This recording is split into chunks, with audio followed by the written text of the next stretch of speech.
French froggy companions having just arrived in Wellington, we thought we'd spend the day to quickly orientate them around New Zealand's capital city.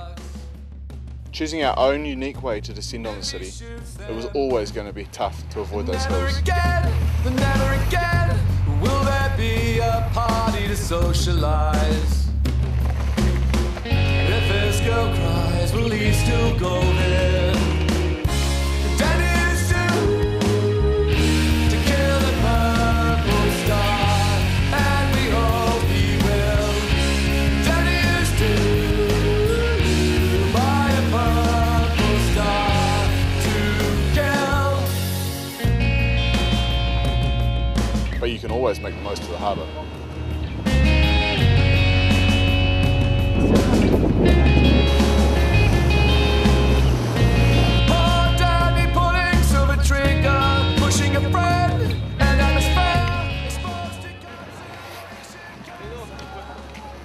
Hi mate.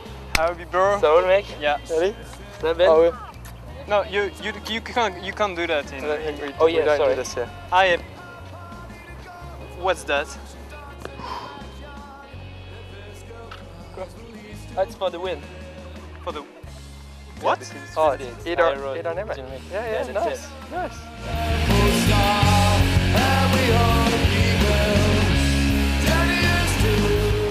Time to meet the boys. You have to realise when Wellington was first founded, it was only hills. There was no flat land. What's that? So all this flat land you see, this used to be the sea. Over time, a couple of earthquakes, the ground came up, and other times they cut the tops off the hills, put it in the sea to make flat land. Can't you avoid the hill in Wellington? No, there's no way to avoid the hills in Wellington. We've got a special way to travel though. Up here we've got an old cable car. Not the Paris Metro, Bobby, but it's definitely one way to get up the hill.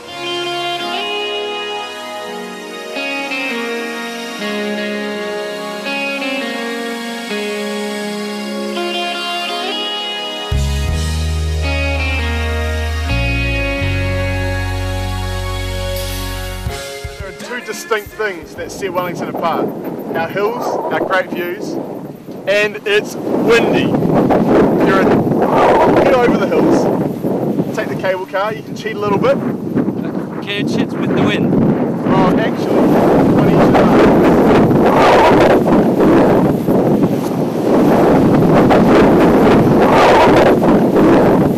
check the wind as well. You're crazy, Kiwis.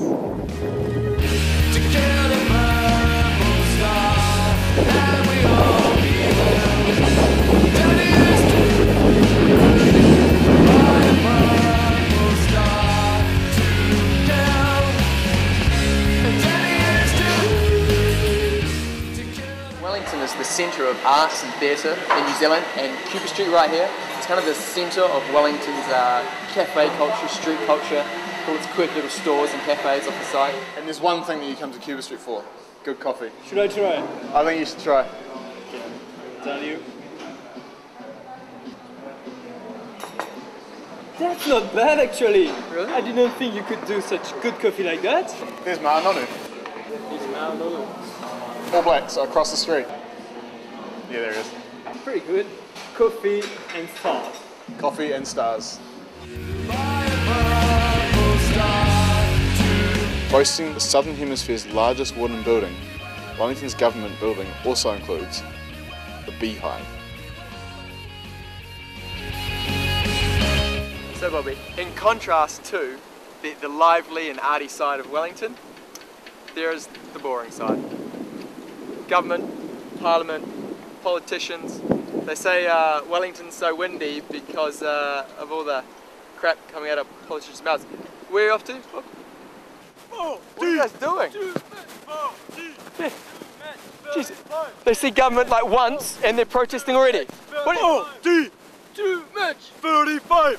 Give back New Zealand. Give back. We didn't take it. Why are you protesting? What's going on? We want to work only 35 hours a week. Hey, stop.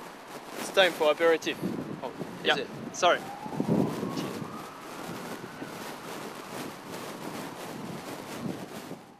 Are we getting ready for the sevens? Are we ready for the sevens?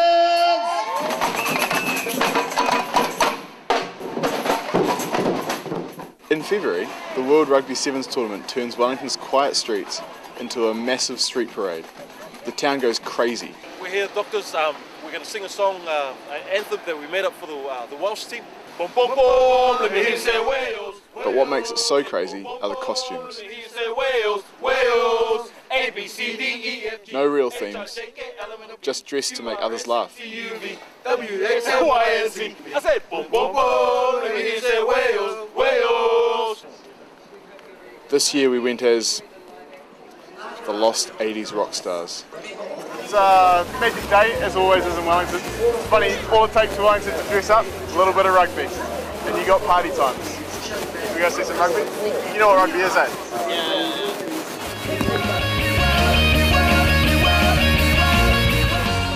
This year's plethora of costumes. Thomas the Tank Engine, Little Red Riding Hood, an entire plane, Snow White and his 7 dwarves, and tacos? Later that night, we even made it on stage. But only until the real band came.